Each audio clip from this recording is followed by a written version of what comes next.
দুর্গাপুরের রাস্তায় গরু ব্যবসায়ীদেরকে যেভাবে হেনস্থা করেছে এক ধরনের হিন্দুত্ববাদী যুবক, সেই যুবকদের এখনো পর্যন্ত পুলিশ কেন ব্যবস্থা নেয়নি, এই দাবিতে ভাঙড়ের বিধায়ক নওশাদ সিদ্দিকী আজকে পরিবারের সঙ্গে কথা বলেন। গত দুদিন আগে দুর্গাপুরের রাস্তায় কয়েকজন গরু ব্যবসায়ী তারা কিন্তু গরু কিনে নিয়ে ফিরছিলেন এবং তাদেরকে রাস্তায় আটকে হিন্দুত্ববাদী যুবকেরা তাদেরকে কিভাবে দড়ি বেঁধে তাদেরকে টানতে টানতে নিয়ে যাওয়া হয় এবং কান ধরে উঠবস করানো হয়, রাজপথ দিয়ে তাদেরকে কান ধরে নিয়ে যাওয়া হয়।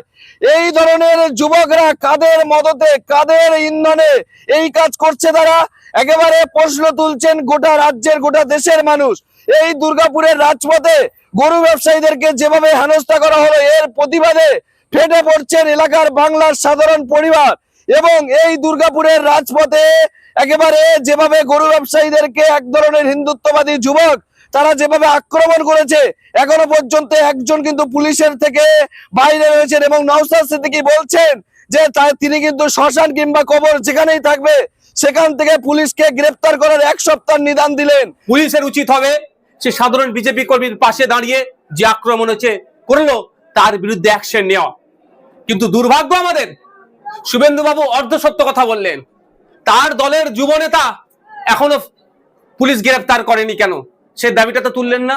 তিনি লিডার অফ অপোজিশন, তার উচিত ছিল দুর্গাপুরে যেভাবে সংখ্যালঘু মুসলিম সম্প্রদায়ের উপরে আক্রমণ চালিয়েছে এটাকে নিন্দা ধিক্কার জানানো বলা দরকার ছিল এবং এই কাণ্ডের সাথে যারা যুক্ত তাদের প্রত্যেককে দৃষ্টান্তমূলক শাস্তি হোক এই দাবিটা তার করার দরকার ছিল, এগুলো করেনি। আজকে গল্প শোনাচ্ছেন ওনারা, এই যে বিজেপির এই যুব নেতাদের নেতৃত্বে যে আক্রমণ চালিয়েছে। ও বলছে গরুকে নিয়ে অনেক কথা হয়েছে। বিফ এক্সপোর্টে সেকেন্ড লার্জেস্ট কান্ট্রি আমাদের ইন্ডিয়া। প্রতি বছরে প্রায় 3.8 বিলিয়ন ইকোনমি ভারতবর্ষে আছে বিফ এক্সপোর্ট করার জন্য। সেগুলো বন্ধ করুক না, তার মানে কোনো উচ্চবাচ্য নেই।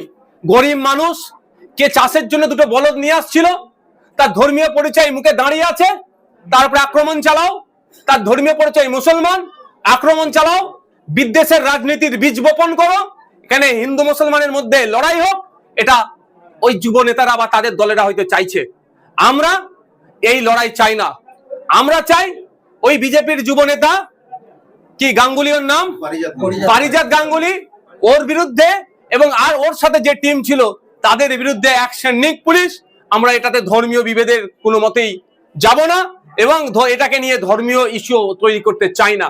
কিন্তু পুলিশের কাছে এক সপ্তাহ টাইম দিচ্ছি, ওই যে মূল হোতা ওকে খুঁজে বার করতে হবে। ও যে শ্মশানে গিয়ে লুকিয়ে থাকুক আর কবরস্থানে গিয়ে লুকিয়ে থাকুক, ওকে খুঁজে বার করতে হবে এবং সর্বোচ্চ শাস্তি দিতে হবে। আমরা ভুলে যাচ্ছি না মেটিয়াপুর যে রামনগর থানার কথা, যে মূল হোতা এখনো তাকে কিন্তু গ্রেফতার করেছে বলে আমার জানা নাই। যে রাতের অন্ধকারে ওখানে তুলসী গাছ লাগিয়ে হিন্দু মুসলমানের ঐক্যকে বিনষ্ট করার চেষ্টা করেছিল, তার পরিবর্তে সংখ্যালঘু মুসলমানদের বাড়িতে গিয়ে রাতের অন্ধকারে দরজা ফরজা ভাঙচুর করেছে এই পুলিশ। সুতরাং নতুন করে এটা হতে দেব না, এগুলো বন্ধ করতে হবে।